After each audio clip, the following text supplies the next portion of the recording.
Bismillahirrahmanirrahim. Assalamualaikum warahmatullahi wabarakatuh.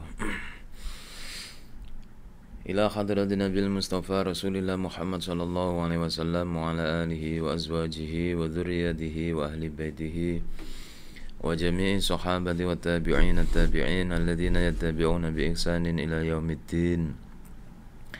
Khususan ila hadratin jami' masyayikhina wa syaikhi syuyukhina wa mu'allimina wa sadidina min abaina wa ummatina wa jadadina auladina wa auladi auladina wa talamidina wa tilmidatina wa tulabi madrasatina wa sairi man khadar minal muslimina wal muslimin minal muslimina wal muslimat wal mu'minina wal mu'minat al ahya' minhum wal amwat. Syaulillahi lana wa lahumul fatiha. A'udzu billahi minasyaitonir rajim. Bismillahirrahmanirrahim. Alhamdulillahi rabbil alamin arrahmanir rahim maliki yaumiddin iyyaka na'budu wa iyyaka nasta'in ihdinas siratal mustaqim siratal ladzina an'amta 'alaihim ghairil maghdubi 'alaihim waladdallin amin. Bismillahirrahmanirrahim. Qala muallif rahimahullahu ta'ala wa nafa'ana bihi wa bi'ulumihi wa maddana bi asrarihi wa a'ada alaina bi barakatihi amin amin ya rabbal alamin. Bismillahirrahmanirrahim. Faslun fil wudu'i was shalah. Qala an-nabiy alaihi salatu wassalamu ya aliyu istaqsi isbaghal wudu' fa innahu satrul iman.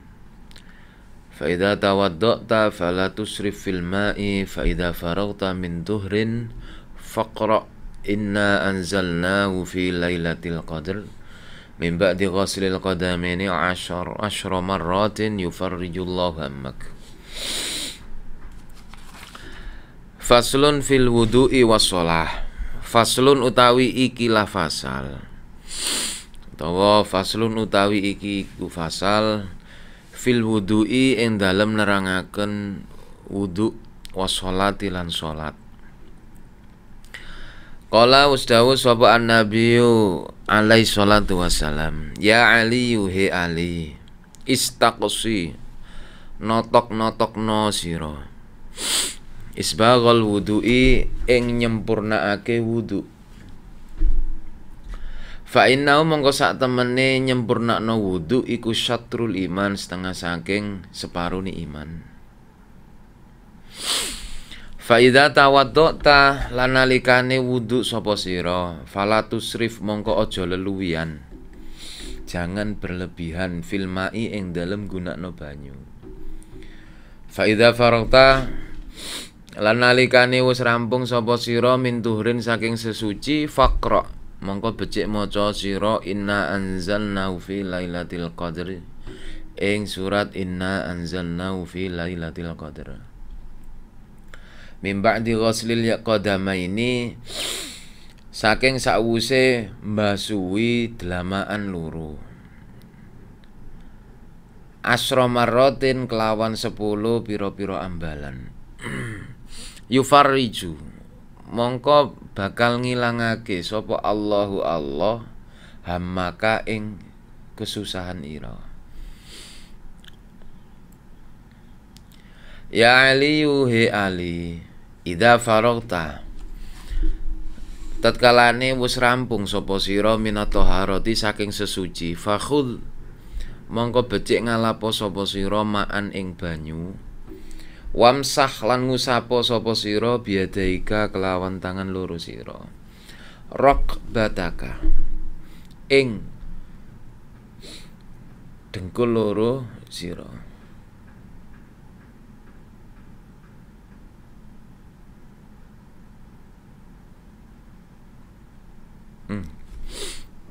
kat bagian kat.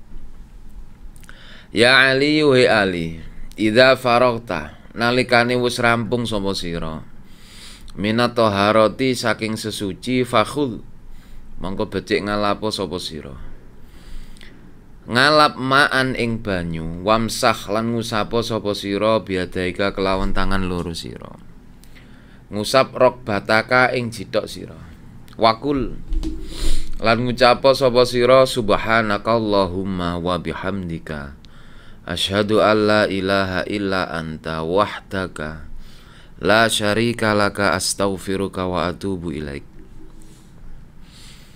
Wakul lan ngucapo sapa sira, tegese ndonga sapa sira kelawan donga subhanakallahumma wa bihamdika asyhadu an la ilaha illa anta wahdaka la syarika laka astaghfiruka wa atubu ilaik. Sumanzur nulini ngalono sapa sira ilal ardi maring bumi, tegese ndiluk nggih. Wakul lan donga sapa sira asyhadu anna muhammadan abduka wa rasuluka. Wakul lan donga utawa ngucap sapa sira ngucap ing asyhadu anna muhammadan abduka wa rasuluka. Fa innaman mongko sak temene wong kala kang ngucap sapa man hadza ing iki donga ghafara mongko ngapura sapa Allahu Allah lahu kedue man nyepura kulla saghiratin ing saben-saben dosa kang cilik wa kabiratin lan dosa kang gedhe. Ya Ali wa Ali innal malaikata sak temene pira-pira para malaikat iku yastaghfiruna padha nyuwunaken ngapura sapa malaikat lil insani maring menungso madama selagine tetep utawa langgeng sapa insan ala taharatin ing atase sesuci walam yuhdis lan ora hadas sapa nas. Ya Ali he Ali man utawi sapa ni wong iku irtasalah adus sapa man yaumal jum'ati dalam dina Jumat ghafarallahu lahu. Ghafara mongko bakal ngapura sapa Allahu Allah lahu kedue man ma ing barang bainal Jum'ati kang tetep ing dalam antarane Jumat ilal Jum'ati tumeka marang Jumat kang liya. Wa ja'ala lan dadekno sapa Allah zalika ing mengkono-mengkono adus ndadekno sawaban ing ganjaran fi qabri ing dalam kuburane man. Wasakula lan abot apa ganjaran alami zanihi ing ngatasé timbangane ganjarane man. Ya Ali he Ali alaika netepono sapa sira bisiwaki kelawan nganggo siwak. Fafihi mongko iku tetep ing dalem siwak arbaatun utawi papat wa isruna lan 20 apane fadilatan keutamaane fiddini ing dalem agama wal badani lan awak. Ya Ali he Ali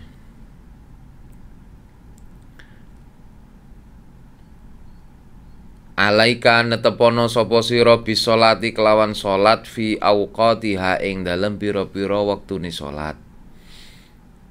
Fa inna mongko sak temene salat iku ra'su kulli fadilatin pokoke utawa punjere saben-saben kautamaan. Wasana mukul ibadatin lan punuke nggih puncake pok-pokane saben-saben ibadah.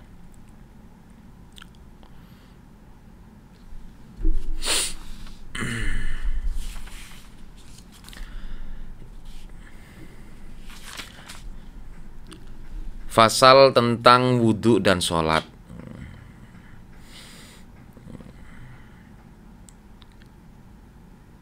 Hendaknya seorang muslim sebagaimana yang diwasiatkan oleh Rasulullah SAW kepada Sayyidina Ali bin Abi Thalib karamallahu wajhah. Hendaknya seorang muslim bagi seorang musolli terutama untuk melakukan sholat. Hendaknya sebelum sholat dianjurkan untuk menyempurnakan wudhu. Maksud dari menyempurnakan wudhu adalah bagian-bagian wudhu yang meliputi sunnah, yang meliputi anjuran-anjuran itu kita kerjakan semua, mulai dari istinsyak, mulai dari madmadah, menghirup air ke dalam hidung, istinsyak, madmadah, kumur-kumur, takhlilul asabi, menyela-nyelai sela-sela jari jemari tangan, membersihkan kotoran-kotoran yang menempel di bagian kulit. Karena dengan sempurnanya wudhu merupakan sebagian dari keimanan. Separuh dari keimanan adalah menjaga wudhu. Karena wudhu merupakan amaliyah para rasul, amaliyah para nabi, dan amaliyah para aulia. Dalam riwayat Sunan Al-Kubra Al-Baihaqi banyak disebutkan para sahabat zaman dulu, Ibnu Abbas, Abdullah Ibnu Umar. Diriwayatkan Abdullah bin Umar itu ketika selesai sholat, maka beliau kembali menghadiri majelisnya untuk mengajar murid-muridnya. Tidak berapa lama kemudian beliau memperbaharui wudhunya, kembali lagi. Sehingga sahabat yang lain bertanya, apakah itu termasuk bagian dari kesunahan-kesunahan yang dianjurkan oleh Rasul? Iya, akan tetapi aku suka untuk memperbaharui wudhu sekalipun aku tidak batal.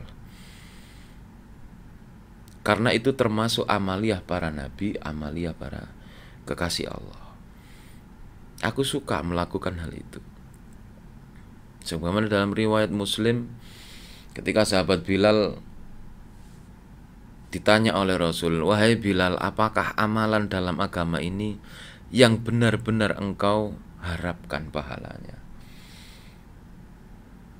Tidak ada yang hamba atau tidak ada yang aku harapkan, wahai Rasul, kecuali aku selalu menjaga wudhu dan sholat sunnah wudhu 2 rakaat setelah itu. Oh, karena inilah aku mendengar suara terompahmu di surga. Jadi daimul wudhu, menjaga wudhu dengan sempurna, sekalipun tidak batal, tapi memperbaharui wudhu itu termasuk bagian dari amaliyah-amaliyah para kekasih Allah, amaliyah-amaliyah para utusan. Maka banyak sekali riwayat, salah satunya Imam Abu Hanifah. Beliau 40 tahun wudhu sholat isya memakai wudhunya sholat maghrib. Wa fi riwayatin akhar memakai wudhunya sholat asar. Sa'id bin Musayyib yang lahir di masa kekhalifahan Utsman ibn Affan, beliau dalam beberapa puluh tahun tidak pernah sholat subuh memakai wudhu baru. Artinya dalam beberapa kurun waktu yang lama, dalam satu riwayat hampir 50 tahun, beliau selalu sholat subuh memakai wudhunya sholat duhur. Artinya apa?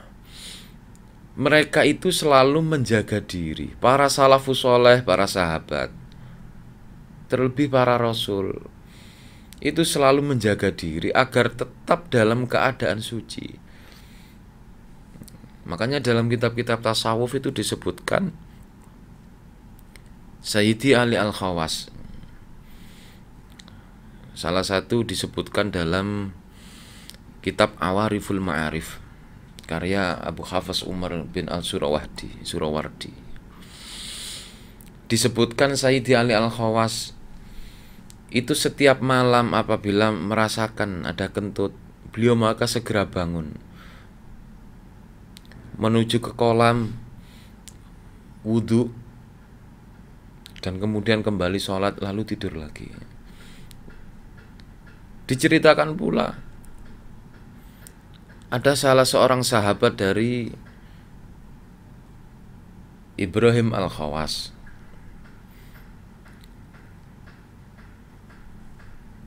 Dalam satu malam sahabatnya ini bisa sampai wudhu sampai 50 kali, 30 sampai 50 kali. Karena ketika beliau duduk kadang terkantuk-kantuk sehingga begitu sadar ambil wudhu lagi. Kemudian tertidur lagi, bangun wudhu lagi. Bahkan ada salah seorang tabi'in di masa Ibrahim bin Adham, itu matanya terkena iritasi yang parah, mungkin sampai infeksi, sehingga oleh dokter dianjurkan agar jangan sampai mata ini terkena air, karena bisa berakibat parah dan kebutaan. Tapi apa kata orang tersebut? Lebih baik aku kehilangan mataku daripada aku tidak menjaga wudhuku.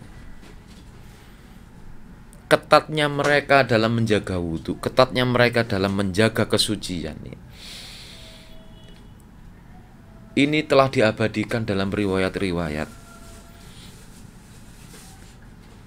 Makanya kenapa para ulama pada masa itu, bahkan pada masa sekarang, guru-guru kita menganjurkan kita agar ketika belajar atau ketika beraktivitas jangan lupa untuk tetap menjaga kesucian. Sekalipun nanti ketika di tempat terjadi sesuatu hal yang mengakibatkan batal, selesaikan saja dulu sampai pekerjaan itu selesai. Selepas itu perbaharui wudhu. Atau apa yang telah diajarkan oleh para guru kita, apa yang telah diajarkan, apa yang telah ditekankan oleh para guru kami, bahwa jangan sekali-kali kamu keluar kamar mandi tanpa berwudu. Jangan sekali-kali setiap kamu masuk kamar mandi keluar tidak dalam keadaan suci. Jangan sekali-kali. Karena pentingnya menjaga kesucian inilah, sehingga terkadang Allah itu memberikan anugerah berupa pengetahuan-pengetahuan yang bersifat laduni, adab-adabnya. Kadang kita diberi Allah pemahaman yang kita tidak peroleh di majelis-majelis ilmu, kita tidak peroleh di lembaga-lembaga pendidikan, tapi benar-benar berupa ilham robbaniyah, pengetahuan-pengetahuan ketuhanan atau idrak. Wa 'allamaka ma lam ta'lam. Kalau dalam Al-Qur'an begini. Subhanaka la ilma lana illa ma 'allamtana innaka antal alimul hakim. Karena pengetahuan-pengetahuan robbani, pengetahuan-pengetahuan ketuhanan itu akan Allah berikan ketika seseorang itu telah melakukan apa yang diperintahkan oleh syariat.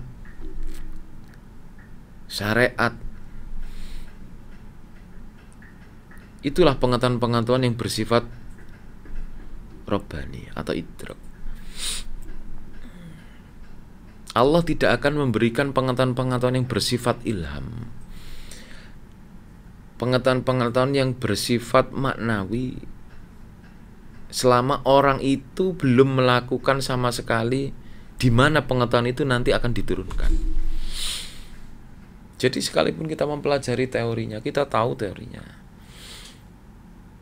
tapi selama kita tidak mempraktekkan, maka kita tidak akan mendapat peluang-peluang emas untuk memperoleh ilham-ilham ketuhanan.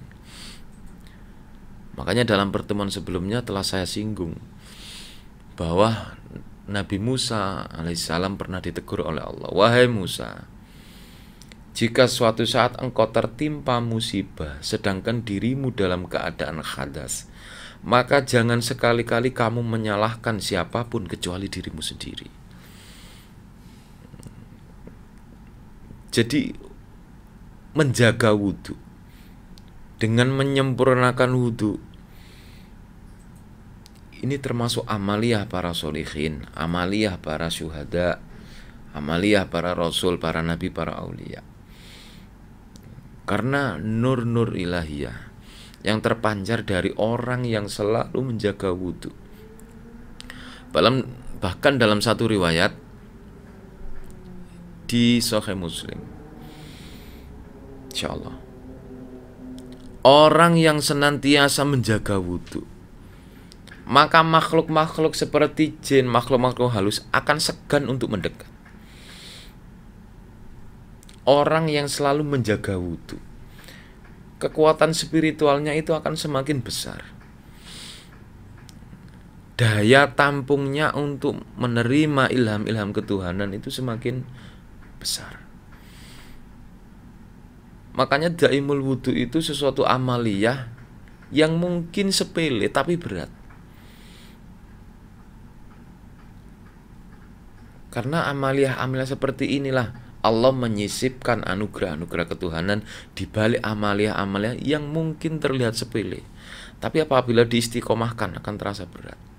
Tapi justru berat disitulah Allah akan memberikan anugerah yang setimpal dan memang layak diberikan untuk orang-orang yang berani mengambil keputusan untuk melakukan apa yang telah diperintahkan oleh syara, sekalipun itu bukan suatu kewajiban.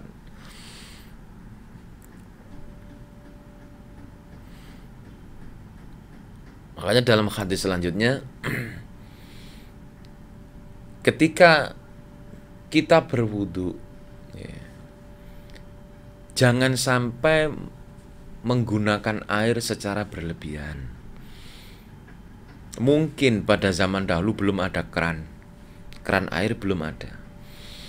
Semua pakai jedingan seperti musola-musola lama atau masjid-masjid yang kuno-kuno itu. Pakai jedingan. Maka kita ketika menggayung, mengambil air, usahakan jangan sampai berlebihan. Bahkan dalam satu riwayat Rasulullah SAW itu kalau mandi itu tidak sampai 18 gayungan. Tidak sampai 8 gayungan. 8 atau 18. Tidak sampai sebenarnya. Artinya satu gayungan itu memang gak langsung ditumpahkan semua. Diguyur perlahan-lahan sambil digosok merata. Terus digosok sampai. Ini kalau mandi. Begitu pula wudhu, ambil satu gayung, dikucurkan pelan-pelan. Itu kalau memang kita ada yang membantu untuk mengucurkan. Atau ketika kita pakai keran, bukalah secukupnya, jangan terlalu banter airnya. Kita pakai secukupnya.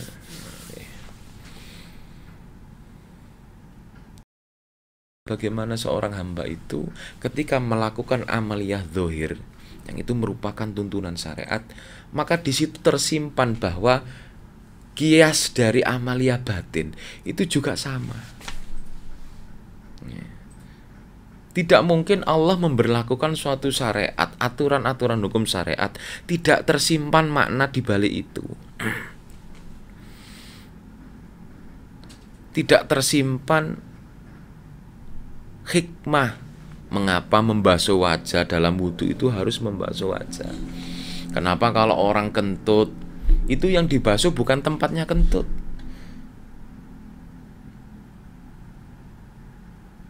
Karena beberapa hal kita harus memahami bahwa ada bagian-bagian tertentu yang tidak kita fahami atau tidak bisa kita nalar dengan logika kita.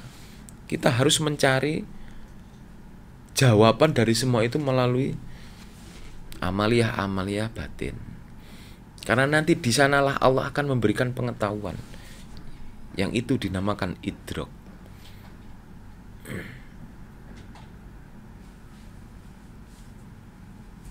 Sehingga wasiat Rasulullah SAW berikutnya kepada Sayyidina Ali, wahai Ali, sesungguhnya para malaikat akan memintakan ampun kepada seseorang selama orang itu dalam keadaan suci, tidak hadas. Bayangkan Kalau kita setiap hari suci terus, begitu batal langsung memperbarui wudhu. Malaikat tidak henti-hentinya memintakan ampun kepada Allah untuk kita. Jadi sebenarnya mencari ampunan Allah itu terkadang kita tidak perlu mengucapkan ya Allah ampuni hamba, ya Allah ampuni hamba. Kadang kita melakukan suatu amalan, orang lain yang memintakan ampun kepada kita, yang memintakan ampun kepada Allah untuk kita. Salah satunya adalah dengan mendawamkan wudhu, melanggengkan wudhu. Itu adalah salah satu cara bagaimana kita mendapatkan ampunan Allah tanpa kita meminta ampun kepada Allah. Di samping ada 3 hal. 1, Allah membersihkan dosa-dosa anak Adam dalam keadaan 3. 1, ketika sakit. Makanya para sahabat, para tabi'in ketika tertimpa sakit tidak serta-merta mereka langsung berobat. Tidak serta-merta mereka langsung mendatangi tabib atau dokter untuk mengobati penyakitnya. Tapi penyakit itu dinikmati sampai kadar kalau ibadahnya sudah mulai tidak kuat sehingga merosot, mereka baru berobat. Jadi standarisasinya mereka itu melakukan proses penyembuhan itu adalah kalau ibadahnya sudah tidak memungkinkan tambah bagus. Dalam artian kalau saya tetap menikmati rasa sakit ini sedangkan ibadah saya tidak bisa stabil, justru semakin merosot, maka itulah alasan mereka berobat. Makanya hikmahnya apa? Ketika Allah sedang memberikan kita sakit, itu adalah proses di mana Allah sedang membersihkan dosa-dosa kita. Ketika dilihatnya dalam beberapa hari kita tidak memohon ampun kepada Allah dengan cara yang serius, kita hanya istighfar di mulut, ya Allah astagfirullahaladzim, tapi di kolbu ini tidak ada penekanan tasdik bahwa itu tidak akan terulang kembali. Ketika Allah melihat ketidakseriusan kita, maka Allah berikan kita sakit. Allah memberi kita sakit, sehingga dari sakit itulah Allah memberi asbab, Allah memberi alasan agar ada penyucian dari dosa-dosa yang tidak sempat kita mohonkan ampun kepada Allah, atau kita tidak serius meminta ampun kepada Allah, sehingga Allah memberikan rasa sakit itu, kemudian itu menjadi sebab agar Allah membersihkan dosa-dosa kita. Yang kedua, ketika tertimpa musibah, ketika terjadi gempa bumi, terjadi tsunami atau apapun itu, hikmahnya adalah Allah hendak membersihkan dosa-dosa orang yang ada di sekitar atau di tempat terjadinya musibah itu, sampai musibah itu diangkat kembali oleh Allah. Yang ketiga adalah ketika seseorang perempuan mengalami menstruasi. Maka disinilah betapa baiknya Allah, betapa baiknya Allah ketika melihat hambanya tidak melakukan memohon ampun kepada Allah atas dosa-dosa yang dilakukan, atau hambanya membaca istighfar tapi keseriusannya diragukan, misalkan meminta ampun tapi tidak serius. Maka ketika Allah tidak ingin hambaku ini ketika nanti bertemu aku dalam keadaan membawa dosa-dosa pengkhianatan kepadaku, maka disucikanlah dengan cara diberi musibah, dengan cara diberi sakit, dengan cara diberi atau tibanya saat-saat menstruasi, atau ketika seseorang itu mendawamkan wudhu, malaikat yang memintakan ampun. Kalau malaikat yang memintakan ampun, tidak akan mungkin ditolak oleh Allah Subhanahu wa ta'ala. Ya aliyu man ightasalah wallahu a'lam bissawab.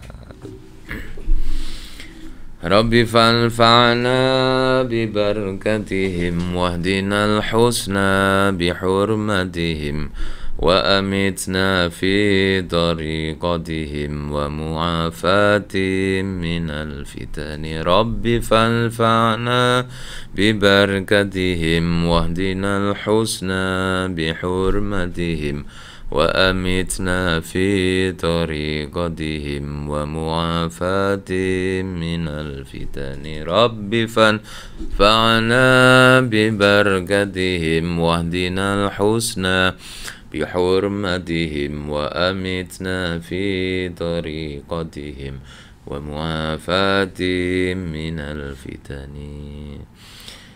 Bismillahirrahmanirrahim. Allahumma inni astaudi'uka ma 'allamtanihi fardudhu ilayya 'inda hajati ilayhi wa la tunsinihi.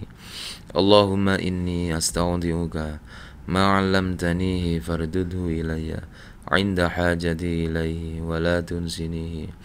Allahumma inni astaudi'uka ma 'allamtanihi fardudhu ilayya 'inda hajati ilaihi wa la tunsini ya rabbal alamin. Dawahum fiha subhanakallahumma wa tahiyyatuhum fiha salam wa akhiru da'wahum alhamdulillahi rabbil alamin. Tsumma assalamu alaikum warahmatullahi wabarakatuh.